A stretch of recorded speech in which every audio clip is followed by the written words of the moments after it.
Hey guys, what's good with you? Jay coming at you live here on this wonderful Thursday. I think it's a Thursday. And we're going to pick up on part 2 of our original video, so Men and Women Let's Talk. So what I'm going to talk about today is how to deal with cheating and rejection. They're kind of the biggest phobias and fears that everyone has when they get into relationships. It's like, wow, dude, I really want to trust this person. I really want to accept, be loved, be cherished, all that good stuff. But you never really know how to deal with it when that person's like, hey, I think you're really cool, but I think we should be friends. Or, hey, they commit to you, you go out, you think everything's fine, and then all of a sudden you find out a couple months later that they've been doing monkey double backflips with someone else on the side. So that's a very disheartening thing to have happen to you. But what I want to talk about is the mindset that goes into these people and how it should affect you in the long term. The first, when we're talking about rejection, is it's give and take. Anything that's worth having is not easy to have. You have to take a risk and put yourself out there. You said men, every time we approach a female, we're taking a risk. She might tell us to fuck off. She might be like, oh, I'm not interested. Or worse off, in your worst case scenarios, they're telling you, go away before I report you. Like, it can get pretty serious, and I get where women come from, that they feel defensive and they don't know us. But a lot of time as a guy, it's like, man, all these negative outcomes are just popping in your head before you even said hi. But I promise you guys, you're not getting a quality woman if you don't have at least the tolerance necessary to go up and risk being shut down for no other reason than it just wasn't your day. Maybe she has a boyfriend. Maybe she wasn't feeling it today. Maybe she was in a rush. You can never really tell, but that can't stop you from going out, shooting your shot, and trying to get a girl that you want. And on the flip side, ladies, when guys come up to you, you're taking that same risk as well. Sometimes you're like, I don't know. I don't know, this guy looks kind of shady. And if that's the case, you can follow your instinct and keep it moving. But if you want a quality man, you have to be willing to take a risk on the person talking to you. Might be worth your time. You don't know. And generally, we understand if they're attractive enough and their game's tight enough, you're going to give them a shot. But the reality is, before you even get into a relationship, before you can even think about all the positive aspects that come from approaching someone, you have to be willing to take that risk and say, if I get rejected, it's just a part of the game. And that's kind of the easy part.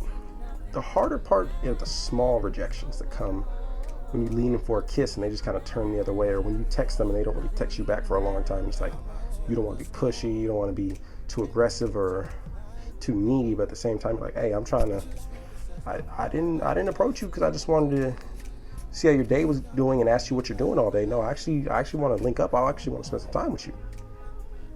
And it's those getting over those small rejections and saying, yo, if you don't want to be with me, let me know. But I'm going to treat this like it's going to be me and you. And being bold enough to demand a straight answer one way or another can avoid those situations where you're getting strung along and maybe you don't feel like you're being valued and it's all frustrating. Like, you can avoid that by being bold and establishing what you want from the jump. And let's say that happens, right? You get a good relationship, you guys are dating, kissing, all the nice stuff, everyone's happy, and then a couple months later, they're like, hey, yo, I think we need to see other people. It's not what you want to hear. It's never really what you want to hear. Unless it's that one time you did want to hear it and you're like, yes. But aside from that, it's unfortunate when things do end, and everything either ends in you guys separating or somebody dies. That's the only way relationships ever end, always. So now that we know that, we have to understand that sometimes, even though things are finite, the journey you have with people teaches you and makes you a better person, hopefully. And if maybe some bad things happen, you're wiser now than you were beforehand. So again, this all comes back to that initial risk. You have to take the plunge. You have to take the risk on this person, even if they're not meant for you forever. That person can be paramount in helping you grow into a better version of yourself. And now the thing everyone wants to talk about, cheating. I swear, the way people talk about it, everyone's cheating on everyone. Like, you would really believe it the way some of these people are talking. It's not as common as people think it is. But it's something I talked about in part 1. People can hide a lot of things. They can't hide their true nature and their character, not for long. They let little things slip. And this is where you have to pay attention, because getting cheated on hurts. I've been cheated on many times. And each time I looked first at myself, like, okay, did I drop the ball? Was I a bad partner? Was I just naive? Was I not paying attention? And more often than not, I didn't pay attention to the signs. And this is where I'm going to say something a little controversial. Men, you need to have a certain amount of control over the type of woman you're with. You need to actually exercise most of your control with the woman you pick. Because if you met her at the club, if you met her at the bar and she's constantly going out, and she keeps going out without you when you guys aren't together, I've had this happen a few times. It's just an opportunity for something to go wrong. And it's not saying you have to lock her in the house and keep her like a little shut-in your closet. No, that's creepy. But you need to understand the type of person you have. If you have a woman that loves to go out, loves to party, loves to hang out with friends, that's fine. But my recommendation is that you are also that type of person. You like to go out, you like to party, and you guys are doing it together. Because that is a situation where guys, if you have an attractive girl in any capacity, guys are going to come over there and try to holler at her. And that's where a lot of my personal experiences came from, when girls picked someone else when they were supposed to be with me. And ladies, this is where I believe there's a disconnect. Men cheat on women for almost strictly physical reasons. That doesn't excuse it, but that is why it happens. We get glorified the more women we get. But simultaneously with you guys, you hold enough autonomy and agency to demand a certain standard. And just like before, you have to have some sort of control over the guy you're with and what your guy does. You get to choose that, and you have influence over what they do in the relationship. Any guy worth a damn is going to want to spend time with his lady. It just is. It is what it is. You can't keep him from going out to the gym or going out and hang out with his homeboys.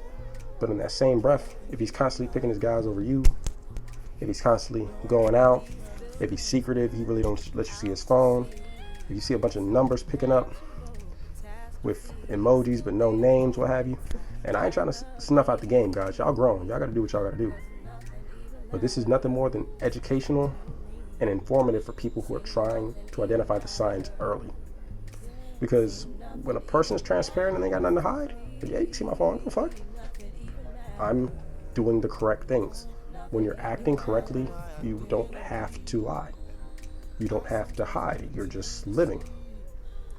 And the biggest thing I want to communicate is when you get over these things, when they happen to you.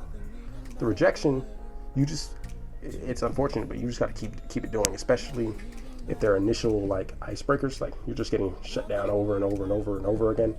You got to keep it going. You have to keep trying, because you're not going to meet anyone if you don't. Timing matters. Your game will get tighter. Your approach will get easier. You'll become more comfortable, and vice versa. The cheating part is what everyone hurts about. They're like, damn, bro, how do I get over it? And I don't have a magic formula for you guys. It's time. You have to look at yourself and say, what did I do? Was I not being attentive enough? Was I not being loving enough? Was I not being passionate enough? Or was I a bit too much? And if you feel like you didn't do anything wrong, it's your life. You have to be comfortable in your skin. And if it keeps on happening, then that's an indictment on your character, and it's something you need to self-reflect about. But once or twice, sometimes it's not you. Sometimes it's just a weakness of someone else. And in part 3, I'm going to go over the weaknesses men and women have in relationships, especially in our 20 to 30s type of age range, and how you can overcome them if you're just cognizant of it.